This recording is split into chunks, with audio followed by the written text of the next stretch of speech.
Assalamualaikum warahmatullahi wabarakatuh. Kami dari kelompok 5. Perkenalkan, nama saya Ifka Herti Andini. Saya Nabila Urjuana Nadifa. Saya Nila Puspitasari. Saya Nisha Nabila Putri.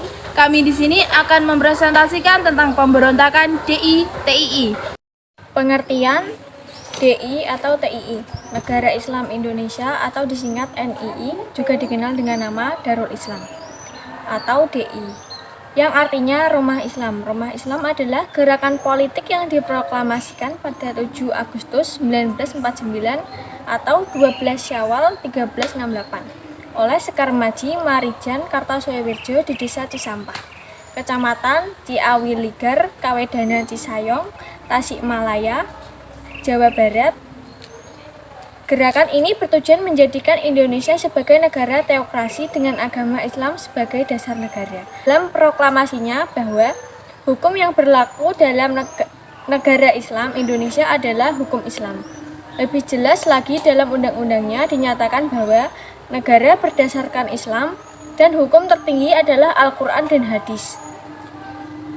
Proklamasi Negara Islam Indonesia dengan tujuan menyatakan kewajiban negara untuk memproduk undang-undang yang berlandaskan syariat Islam dan penolakan yang keras terhadap ideologi selain Al-Quran dan hadis sahih.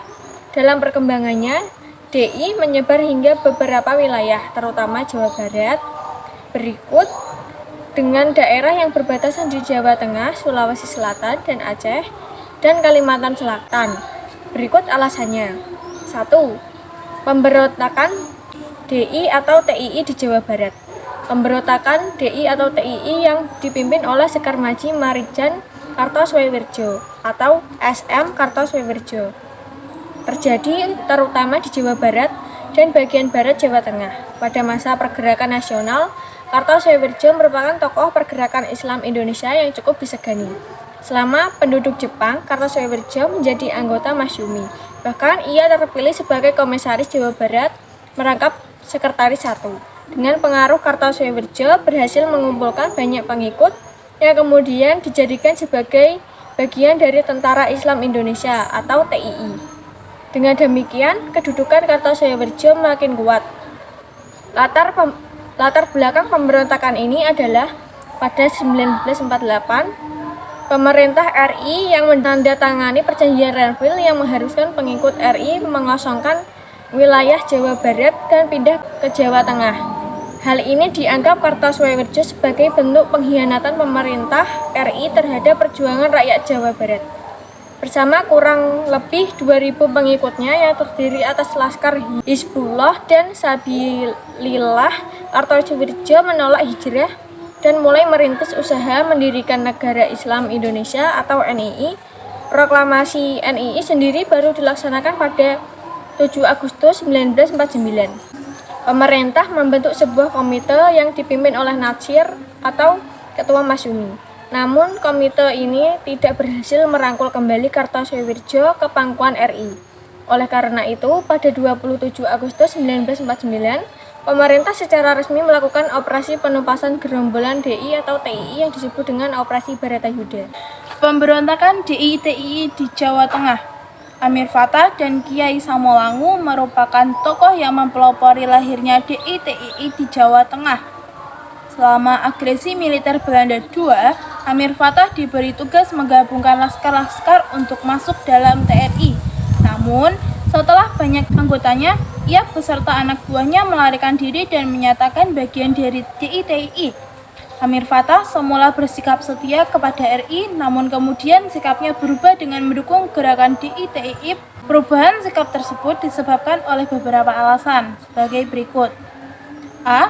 Terdapat persamaan ideologi antara Amir Fattah dengan SM Kartosoewirjo, yaitu keduanya menjadi pendukung setia ideologi Islam. B. Amir Fattah dan para pendukungnya menganggap bahwa aparatur pemerintah RI dan TNI yang bertugas di daerah Tegal Brebes telah terpengaruh oleh orang-orang kiri dan menunggu perjuangan umat Islam. C. Adanya pengaruh orang-orang kiri tersebut, pemerintah RI dan TNI tidak menghargai perjuangan Fattah dan para pendukungnya selama itu di Tegal Brebes. Bahkan kekuasaannya yang telah dibinanya sebelum agresi militer Belanda II harus diserahkan kepada TNI di bawah Mayor Wongso Atmojo. D. Adanya pemerintah penangkapan dirinya oleh Mayor Wongso Atmojo. Namun pada tahun 1957 ditumpas melalui operasi Gerakan Banteng Nasional dari Divisi Diponegoro. Itulah alasan-alasan perubahan sikap oleh Amir Fattah. Untuk mengatasi pemberontakan tersebut, pemerintah RI membentuk pasukan khusus yang disebut dengan Banteng Riders.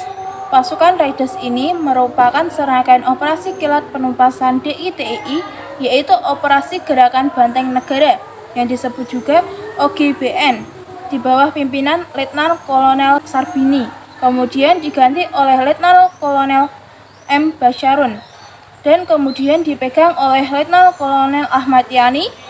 Berkas operasi tersebut, pemberontakan DITII di Jawa Tengah dapat ditumpas pada 1954.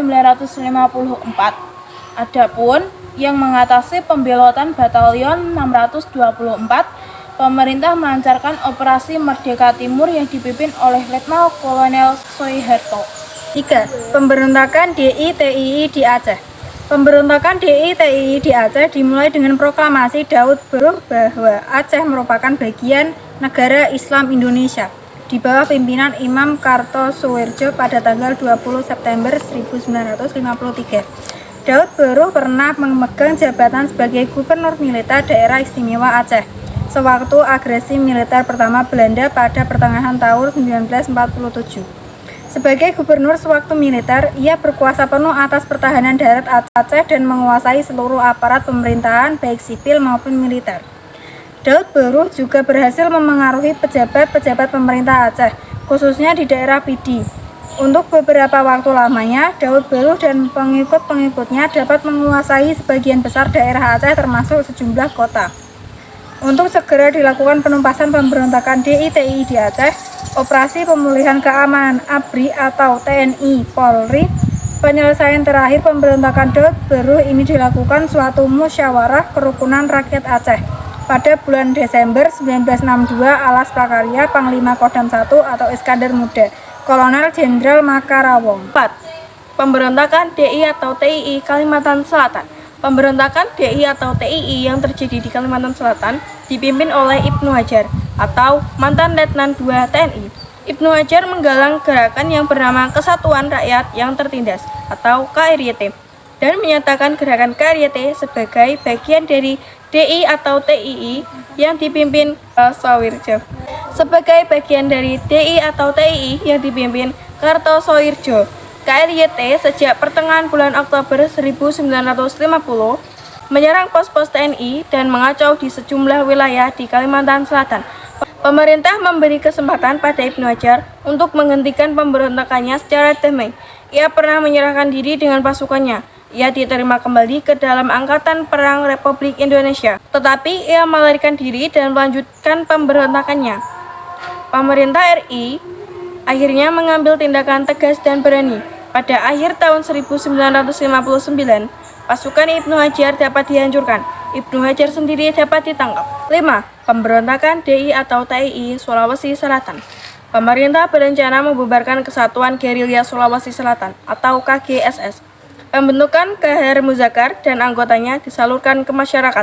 Namun, Kahar Muzakar menuntut agar Kesatuan Gerilya Sulawesi Selatan dan kesatuan gerilya lainnya dimasukkan dalam satu brigade, yaitu disebut Brigade Hasanuddin di bawah pimpinannya. Tuntutan itu ditolak karena banyak di antara mereka yang tidak memenuhi syarat untuk dinas militer. Pemerintah mengambil kebijaksanaan menyalurkan bekas gerilyawan itu ke Korps Cadangan Nasional atau CTN. Pada saat dilantik sebagai pejabat Wakil Panglima Tentara dan Teritorium 7, Kahar Muzakar beserta para pengikutnya melarikan diri ke hutan dengan membawa persenjataan lengkap dan mengadakan pengacauan. Kahar Muzakar mengubah nama pasukannya menjadi Tentara Islam Indonesia atau TII dan menyatakan sebagai bagian dari DI atau TII Kartosoewirjo pada tanggal 7 Agustus 1953. Namun, pemberontakan Kahar Muzakar dapat ditumpas dengan operasi militer pada tanggal 3 Februari 1965. Dalam operasi tersebut, Kahar Muzakar ditembak mati oleh pasukan ABRI atau TNI Polri. Sekian presentasi dari kami. Bila ada salah kata mohon dimaafkan. Wassalamualaikum warahmatullahi wabarakatuh.